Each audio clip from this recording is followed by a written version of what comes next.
The skies above Earth had never looked so alien. Once blue and stretching free, they now held the shadows of 100 descending ships, each as cold and calculated as the empire that forged them. The Galactic regime didn't bother to cloak their presence anymore. They didn't need to. The war, as far as they were concerned, was over. A voice echoed through the static-smeared remnants of Earth's hijacked broadcast network. It wasn't human. It was smooth, oily, translated by machine and dripping with condescension. To any remaining terrestrial resistance, surrender is the last act of dignity. You have no soldiers left. Only civilians. Only women and children. Your weapons are outdated. Your strategies are emotional. A pause. Your survival is irrelevant. Sergeant Alara Quinn blinked slowly behind the matte black lens of her sniper scope. She lay prone atop the collapsed remains of a cooling tower, her rifle cradled in steady hands. Dust and ash clung to her armor like dead skin, blending her silhouette into the gray skeleton of a once bustling industrial zone. She didn't flinch at the broadcast.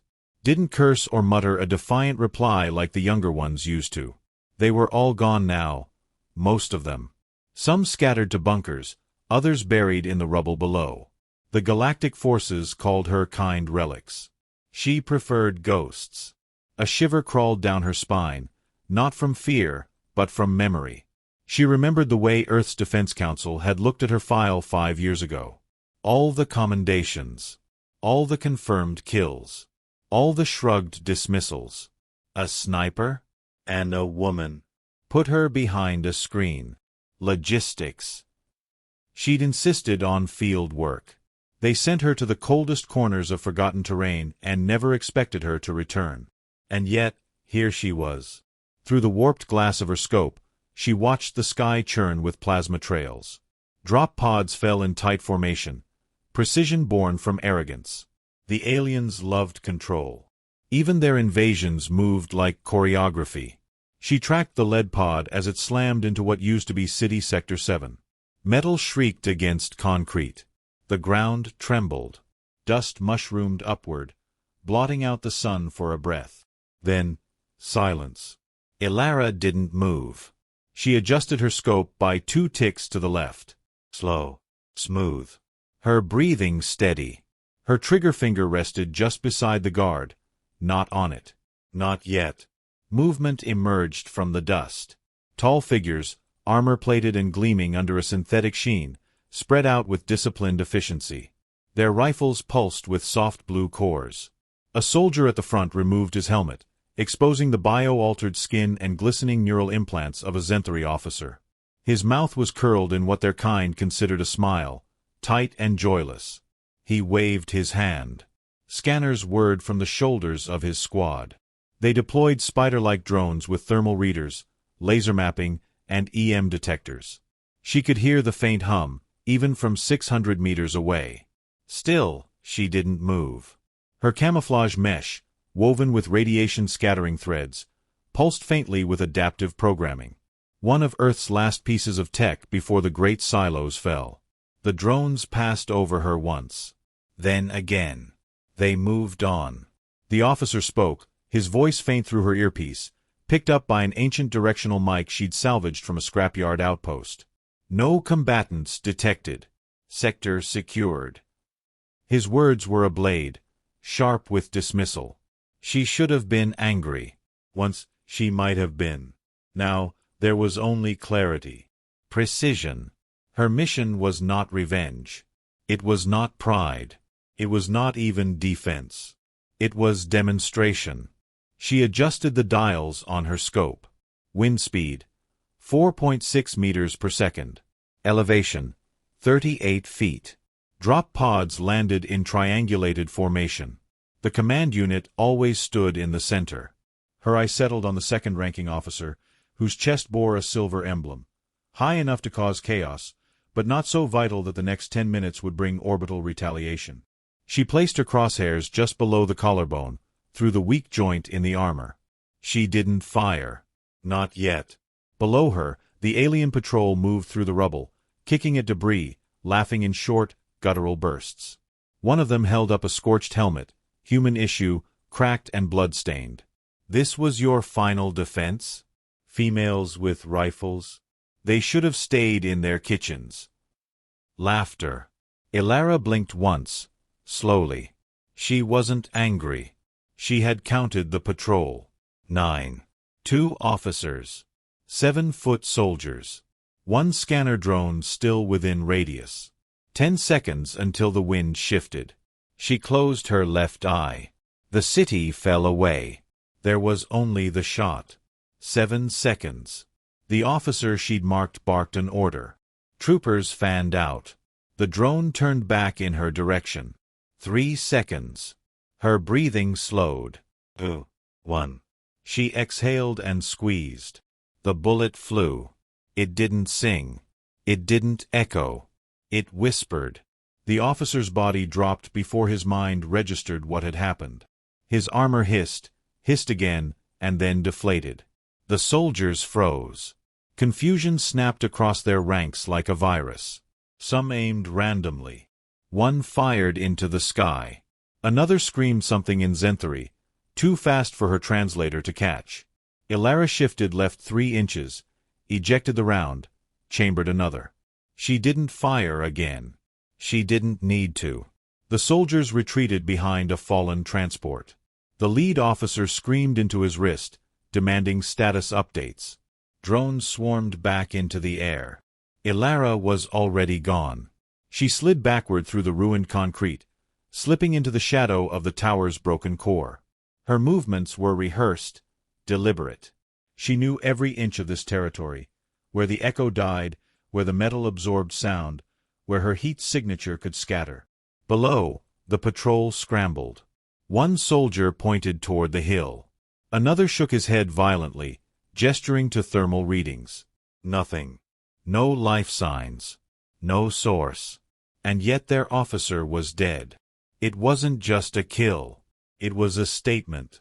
Ilara moved through a collapsed ventilation shaft, dragging her rifle behind her. Her shoulder throbbed from the weight. The wound she'd sustained 3 days ago hadn't healed right. She was out of stims. Out of coagulant. Still alive. She reached the maintenance room. Small, sealed. Dusty, but dry. She sat, stretched her legs, and sipped from a recycled canteen. Metal-tasting water. But it kept her breathing. On a small transmitter rigged to avoid galactic frequency sweeps, she flipped through local chatter. Static. Whispers. Then a voice. Did you see that? One of theirs just dropped. Like a ghost hit him. Another voice replied. Tired. Frantic. They said we had no one left. They didn't say her name. They didn't know it. That was better. Ilara leaned back against the wall. Her eyes closed, but her mind stayed alert. She replayed the shot in her head. The timing. The arc. The drop. She could have fired again. Killed the commander. Ended that squad. But 1 bullet was enough. For now. Let them panic. Let them question the readings. Let them wonder what else was hiding in the ruins. Let them fear ghosts. The transmitter flickered. Council's gonna have to rethink their propaganda. They said only women were left. Maybe that's the problem. Silence followed. And a low, distant rumble. Another wave of drop pods. Larger. Heavier. Reinforcements. The galactic regime hadn't learned yet. But they would. Ilara stood, rifle slung across her back. She moved toward the next perch, slower than she used to be, but no less certain. They thought she was a joke. A loose thread. A leftover. But she knew something the regime never would. She didn't need their respect. She just needed 1 shot. And they had given her a sky full of targets. The silence after a sniper's bullet is louder than the shot itself. Inside the command vessel hovering 5 kilometers above Earth's surface, Subcommander Dravik Reen stared at the holographic casualty report with eyes that glowed faintly violet. The feed blinked twice, then once more, confirmation. Lieutenant Zareth, 2nd Battalion Coordinator, dead. Chest trauma. Projectile. Ballistics confirmed. Primitive kinetic round. His jaw tightened. They had laughed, barely hours ago, when the first pods dropped into the ravaged sector. Now, even through the sterilized air of the war room, something hung in the space between them all, discomfort disguised as confusion. "There are no ballistic snipers left," one of the adjutants said without lifting her head. "Satellites confirm 0 functional long-range human units in a 300-click radius." Dravik stepped forward. His boots clicked on the composite floor. "And yet he is dead." A tense pause followed. He turned toward the tactical AI, whose soft voice responded before being asked. "Trajectory analysis indicates elevated position. Wind resistance suggests analog compensation. Probable use of terrain-based concealment. No energy signature. Minimal EM leakage. Estimating probability of terrestrial survivor, 27%. Someone scoffed. Quietly. Dravik did not. He leaned closer to the projection of the body, paused mid-fall, a sliver of alloy-piercing armor meant to resist plasma. The human hadn't aimed for the head. She hadn't needed to. He waved the image away and looked out the viewing port. Below, the city lay in ruins, blanketed in haze. Smoke plumed from the charred husk of Sector 7. She was down there somewhere. Not running. Waiting. He tapped his wrist link. Deploy second scout wave. Full sensor spectrum. Switch from thermal to seismic sweeps. If she's underground, I want to feel her heartbeat. Back on the surface, Ilara moved like a rumor, careful not to step on exposed piping or glass. She counted every breath, every sound, every line of sight. The kill had forced them to pause, not panic. That would come later, if she was patient. The goal wasn't just attrition. It was disruption. She took shelter beneath a shattered tram bridge, slipping through tangled wire and rusted beams. Her camouflage still held, but the timer on the filament mesh blinked amber. 2 more hours, maybe less. She needed elevation. And silence. The nearby chapel ruins offered both. It had once been a place of mourning. Now, it was just bones and brick. She climbed the unstable steps with practiced movements, each creak of the metal stairs counterbalanced with a moment of stillness. At the top, beneath a broken spire, she lay flat and unpacked her rifle again. Her fingers were slow, methodical, the way a pianist might prepare a dying instrument for one last performance. Below, activity shifted. The patrols no longer moved in confidence. Their formations were tighter, steps more deliberate. They scanned everything. Shadows, rooftops, airflow. But they were looking for the wrong kind of threat: heat, energy, motion. She gave them none. Through the warped lens, she spotted a new officer issuing orders to the scout drones. Younger, less sure of himself. He wore his helmet too tight. That meant nervousness. Good. She didn't fire. Not yet. She watched. Information was a sniper's second-best weapon. Back in orbit, a debate had broken out inside the regime's tactical chamber. It wasn't loud, no one raised their voice in the Empire, but it was sharp, clinical, and fast. "If this is an isolated rebel, why engage at all?" asked the logistics officer.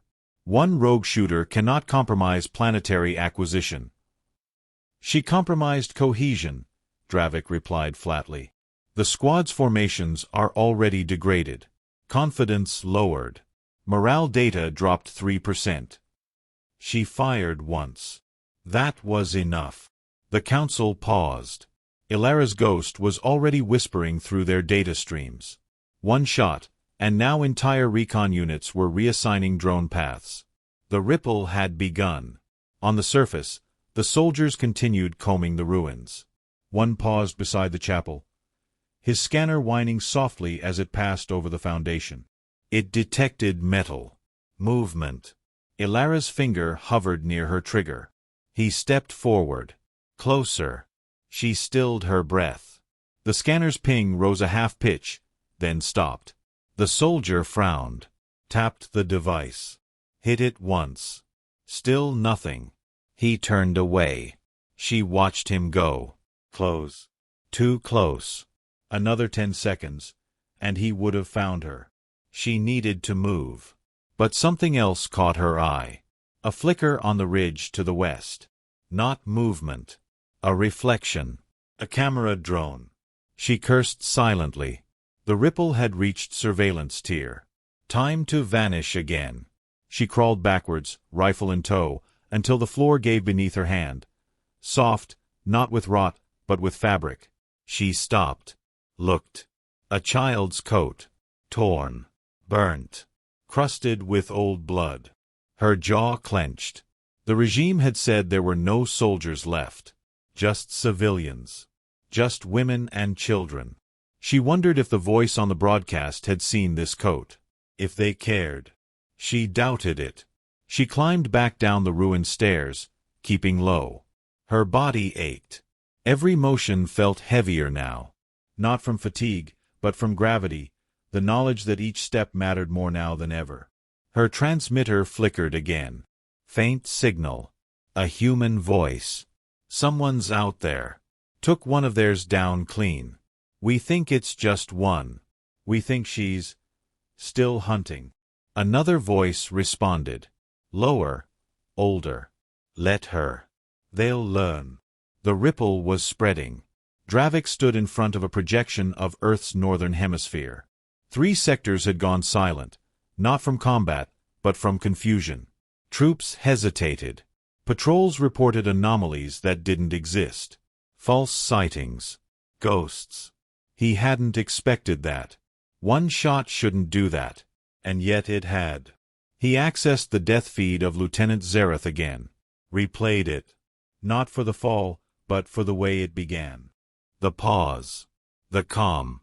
The impossibly perfect silence before the bullet. Where did she train? He muttered. Unknown, the AI answered. Possibly former Earth sniper regiment. No registry found. He leaned back. What do you fear, machine? I do not fear. Then you'll lose to someone who does. That thought lingered. Ilara was already in motion again. She moved through the maintenance corridors of a derelict tram station, resting only when absolutely necessary. Food was scarce. Water scarcer. But adrenaline fed her well enough. She stopped once near a broken mirror. Her face, sharper than it once was, lined with sleepless years and grit, looked back. Not young. Not broken either. Something in between. Forged. The regime called her a leftover. Let them. She was still here. Outside, a skirmish broke out 3 blocks over. Human remnants had struck a supply drone. Fire returned. Screams echoed. She didn't flinch. Couldn't afford to. But she took note of the impact range. Calculated the arc of possible retreat paths. Prepared for the next moment the regime slipped. She didn't need another perfect shot. Just one that mattered. From space, Dravik initiated protocol shift. Cease all civilian sweep programs. Initiate Sniper Hunter unit deployment. Cross-reference Earth terrain maps with known long-range firing perches. I want this ghost found. The AI responded instantly. Pattern inconsistency detected. Unit will adapt. But Dravik was already shaking his head. She doesn't follow patterns. That's the point. Below, the officers were briefed. They spoke of probabilities, logistics, search radii. No one mentioned fear.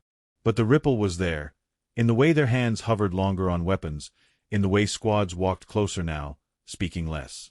No one dared walk alone. One bullet had done that. Ilara reached a new perch by nightfall. Higher. Exposed. Riskier. She needed them to see it. A bluff? Maybe. A trap? Possibly.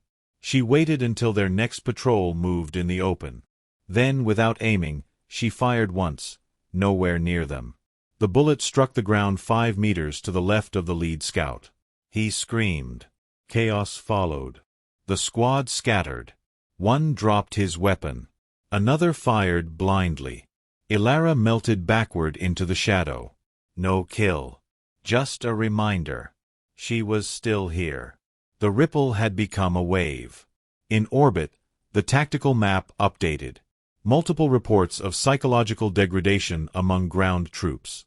Sensor ghosts. Phantom echoes. Troop paranoia rising. Dravik stared at the growing chaos. One woman had done this. One rifle. No squad. No backup. He finally said it aloud. She's not a sniper. The council turned toward him. She's a message. The city no longer belonged to the Empire. It belonged to her shadow.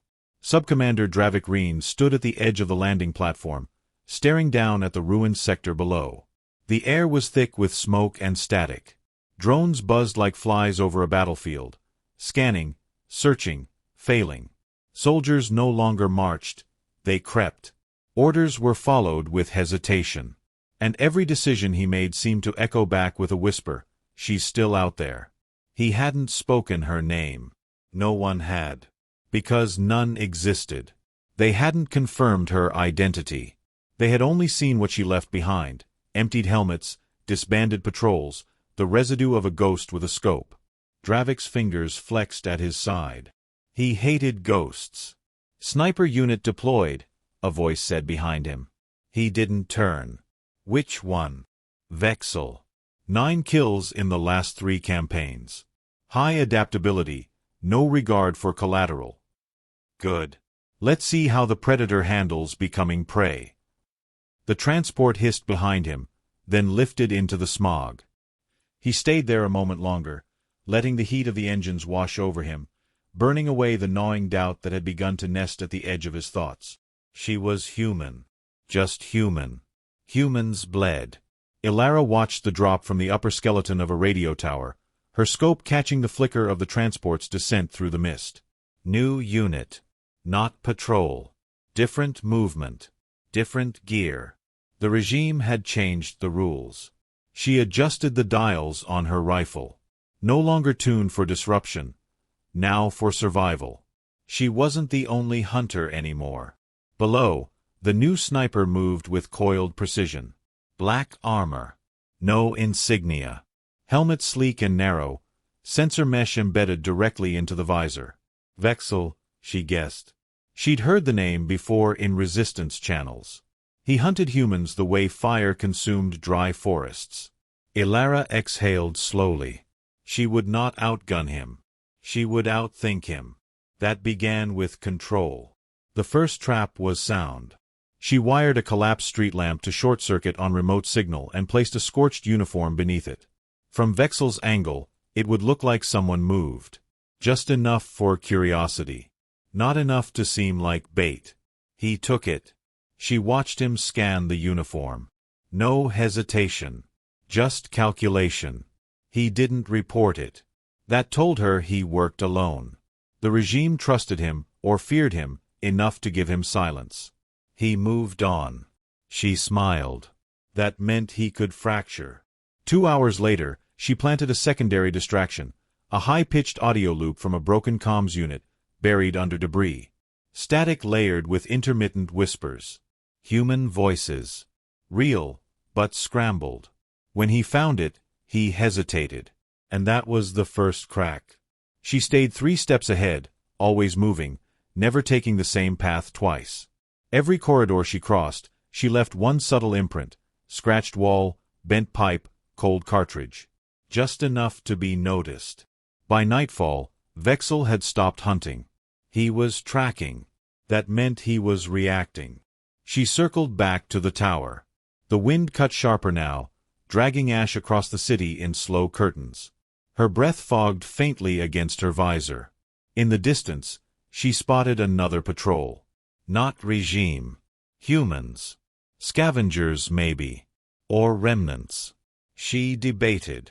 Leave them. Warn them. Then she noticed the glint of optics. One of them was armed. Civilian rifle, crude. She tapped her transmitter. Eyes up. They've sent a new hunter. Move east. Burn your trail behind you. There was silence for a moment. Then a scratchy reply. Is it true? Are you the one they talk about? Ilara didn't answer. She broke the connection. Below, Vexel found the charred uniform again. This time it was draped differently. A subtle shift. He paused. Ilara watched his posture change. He no longer stood with fluid readiness. There was tension now. She remembered something her old commander once said, "A sniper's bullet breaks bone, but silence breaks mind." She was doing both. Back in orbit, Dravik studied the latest surveillance data. Vexel's progress had slowed. There were no kills. No signs of the ghost either. Only noise. Disruption. Patterns that weren't patterns. He turned to the AI. "Is she still human?"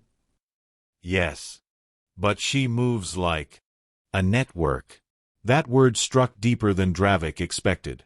He sat.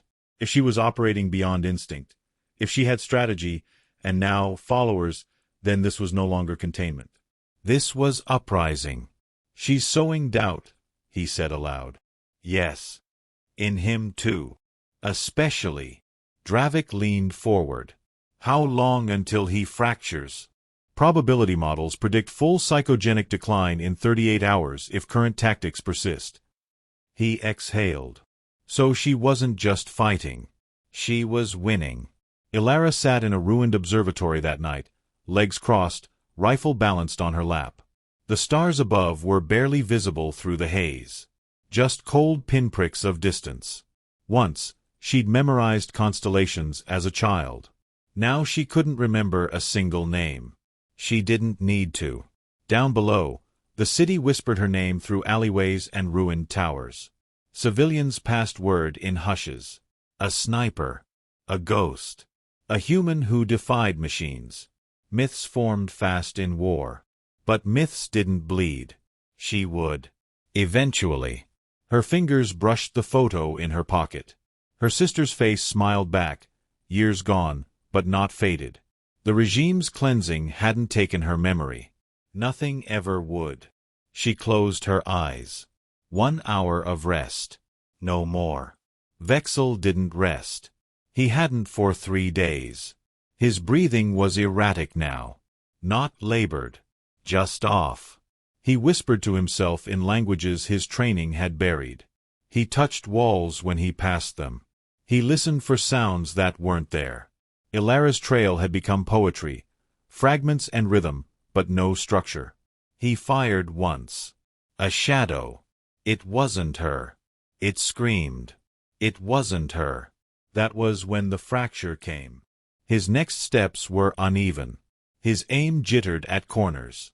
He began speaking into a line no one answered. "She's watching. I know she is. She's in the wires. She—" He stopped mid-word. Turned. She was behind him. Not 10 feet. Rifle slung. Knife drawn. He didn't move. Neither did she. They stared. Seconds stretched. Then he lunged. She dodged, slashing upward. The blade scraped his helmet. He turned fast, driving his elbow into her ribs. She rolled with it. Came up behind him. Gun drawn now. Click. No bullet. He tackled her. Fists blurred. She slipped free. Grabbed her second mag. Too slow. He struck again. The visor cracked on the wall. She dropped. Pain flared in her side. He raised his blade. She raised her hand. And threw ash. He staggered. She kicked upward. Hard. He fell. She scrambled, gasping, gripping her side. Broken ribs. Maybe 2. He rose, limping. This time, she fired. The shot echoed through the hollow cathedral of the ruins. Vexel dropped. Not dead. Bleeding. She walked forward. Stared down at him. He reached for something. She stepped on his wrist. "No more shadows," she whispered. He laughed. "You're not human." She leaned closer. "Neither are you." She left him alive. On purpose. Dravik received the feed an hour later. Vexel's body had been found by drones. Alive. scarred, raving. He asked to speak to no one, not even the Empire. Dravik said nothing. The Council said even less. They didn't need to. The fracture had spread beyond one man. A sniper's bullet hadn't just shattered a soldier. It had split the Empire's perception. Earth wasn't silent anymore. And the ghost wasn't vanishing. She was multiplying. The silence wasn't victory. Not yet. Ilara stood atop a fractured comms relay, the wind tugging at her coat as she scanned the skyline. The Empire had grown quieter, more cautious. That didn't mean they'd stopped. It meant they were listening. Listening for her. For the message she hadn't yet delivered. Below her, the city still smoldered. A cratered ghost of itself, but no longer bowing. Human lights flickered again in towers the Empire had once drained dry. Fires burned in defiance, not desperation. Walls bore painted warnings in red. She watches. Sniper in the smoke. We aim back. She never asked for that. But she carried it anyway. A soft chime in her ear. She tapped the receiver. Movement. North Sector. Regime flagship just broke atmosphere. Ilara's eyes narrowed. Dravik. Looks like it. She didn't answer immediately. Her fingers rested on the rifle's scope. Dravik wasn't just a symbol. He was the last thread between command and belief. A man who still thought this planet could be tamed. Who believed that if he killed the myth, the people would return to their knees. He'd made himself visible. That was a mistake. She slung the rifle onto her back and descended the structure in silence. Every step felt heavier now, not from fatigue, but finality. She'd survived too long, outlasted too much. Her ribs still ached from the last fight, and her fingers trembled more often than they used to. But she still had one bullet left. One clean, calibrated shot. Forged for a moment she'd always known would come. Dravik had made landfall at dusk. The cruiser touched down on the old capital spine, a once proud tower where humanity's leaders had once stood before the Empire had shattered it. Now, only the husk remained, twisted metal crowned with a landing pad and flooded in the eerie blue light of regime power. He didn't arrive with an army. He didn't need one. A dozen elite guards, silent as statues, flanked him as he disembarked. His coat was black and unadorned, save for the crimson clasp at his collar. His face was sharp with the arrogance of survival, unscarred, unsilenced. He walked to the platform's edge and stared into the city. No helmet. No shield. He wanted her to see him. Ilara moved through the ruins like breath through a crack in the wall. Her path had no hesitation. Every shadow knew her. Every corner bent to her rhythm. Her route wound through forgotten tunnels, over collapsed bridges, beneath rusted archways etched with the blood of her people. At the relay's base, she found her old pack. Inside, wrapped in cloth and coated wire, was her last bullet. She inspected it like one might a memory, slowly, with reverence. She loaded it into the chamber. The click echoed like a closing door. From there, it was 2.1 clicks to the cathedral ruins, the only vantage high enough and stable enough to get a line on the Capitol Tower. Wind speed 6 miles per hour. Cross draft at mid-level. Temperature falling.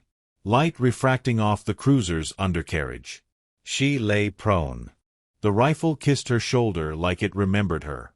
Her eye met the scope. She saw him. He stood at the edge, arms folded behind his back. Waiting. Not afraid. Her breath slowed. Heart rate dropped. She counted. 1 second. Then he raised a hand. Not to wave. Not in peace. To signal. Something exploded in the mid-distance. Her line of sight blurred for a moment, shockwave ripple, but she held. Smoke billowed upward from the eastern sector. Diversion. He wasn't waiting for her. He was baiting her. She realigned, and saw the real move.